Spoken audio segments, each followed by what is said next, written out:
Most people view intelligence as a scorecard, how fast you solve a math problem or how many facts you can recall. But there is a rarer form of intelligence that doesn't show up in a classroom. It's the intelligence of the observer, the person who finds clarity in the quiet. If you find yourself naturally gravitating toward these 5 specific behaviors when you're alone, you aren't just antisocial or introverted. You are likely operating on a level of cognitive and emotional intelligence that is rarer than you think. Let's decode the psychology behind why these solitary habits are signs of a truly rare mind. Sign 1. The self-dialogue simulation. Do you talk to yourself when you're alone? And no, we don't mean just muttering about where you left your keys. We're talking about structured, complex self-dialogue, where you explain concepts to an imaginary audience or debate yourself on a difficult decision. Psychologically, this is known as externalized internal speech. High-intelligence individuals use this to organize thoughts and reduce cognitive load. By speaking out loud, you are using more of your brain's processing power to hear your own logic, allowing you to catch flaws in your thinking that others would miss. It's a sign of a mind that is constantly refining its own operating system. Sign 2. Observation without participation. Imagine you're at a cafe or a park.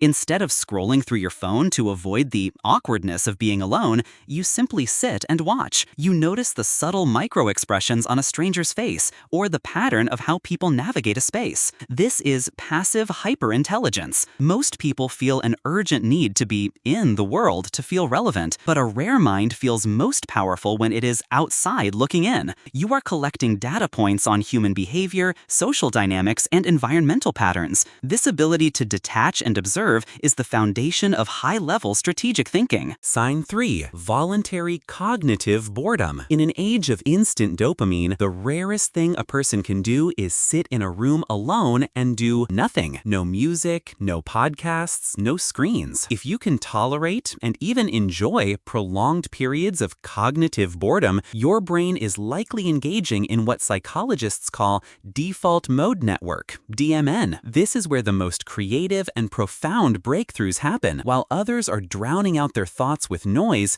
you are allowing yours to organize, synthesize, and create. Your intelligence isn't waiting to be fed, it's generating its own fuel. Sign 4. The future-proofing analysis. When you're alone, do you find yourself dissecting not just what is, but what could be? You're not just overthinking, you're scenario mapping. You analyze potential hurdles, social shifts, or personal growth paths. This is a sign of high fluid intelligence, the ability to see patterns and solve problems in novel situations. While most people live reactively, reacting to things as they happen, your solitary analysis allows you to live proactively. You've already lived through 10 versions of the future in your head before the day even begins. Sign 5. Intense curiosity over intense comfort. Finally, rare intelligence is marked by a specific type of solitary study. You don't just relax when you're alone, you investigate. You might spend 3 hours researching a niche historical event or the mechanics of a black hole just because you felt like it. This is epistemic curiosity. You aren't learning for a grade or a promotion,